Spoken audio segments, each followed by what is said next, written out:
Okay, so the appearance of this wine, holding your glass at a 45-degree angle to your white surface, you should be able to see a slight yellow tinge to the wine. This therefore gets described as lemon. It has a fairly pale colour as well. You can see that it has quite a broad rim, so I would be going with pale for this. So the marks for this wine are going to be given for you describing it as pale and for you describing it as lemon. It is of course clear, and as you swirl you will see that it has legs.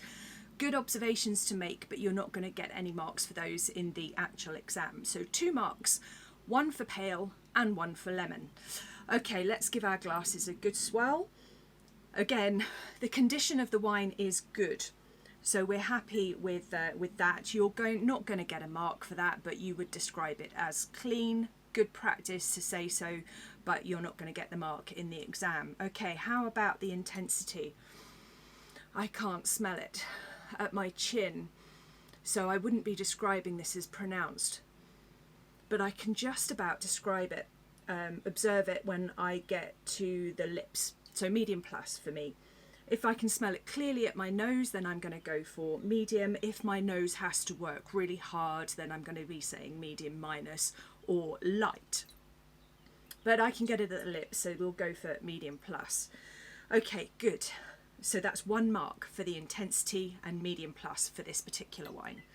The aroma characteristics. Okay, what are we going to say here? So they're all primary characteristics, all fresh fruit notes. There's some gooseberry,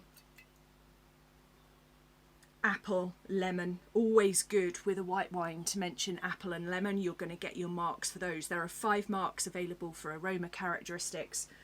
So I'd be going for, starting with a white wine anyway, starting with lemon and apple. Then for this one I'd add grapefruit, and I'd perhaps add gooseberry as well. So that gives us 3. Elderflower. There's some elderflower in here, so I would add that to it as well. And grapefruit. So that's our 3. Mixture of citrus fruit, green fruit. You could say pear. You could put pear in. I'd go with that. You could put wet stones in as well. I would say that would be acceptable to use. You can see we're covering a few clusters here. So we're talking about a wine that has a little bit of complexity here. It's not a completely simple wine, is it? Right. Development, youthful. Okay, there's no development in this wine. Okay, on the palate.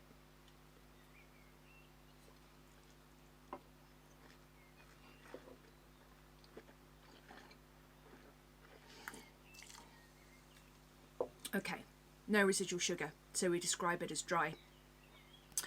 The acidity is high. There's lots of mouth-watering characteristics there, so we'll go with high for the acidity.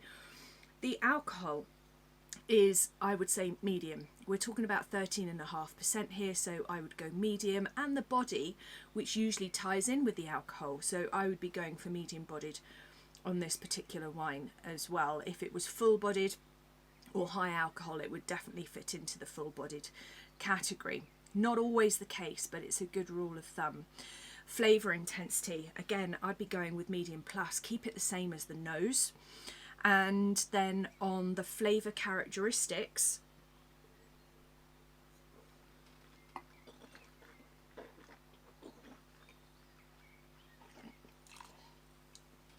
exactly as we described on the nose.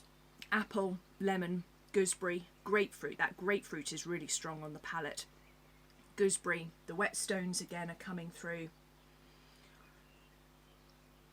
In terms of the finish, I'd be saying medium plus.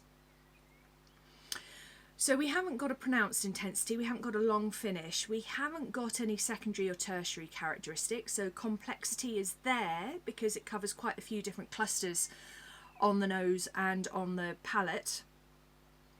But I would be saying that this is a very good wine rather than outstanding.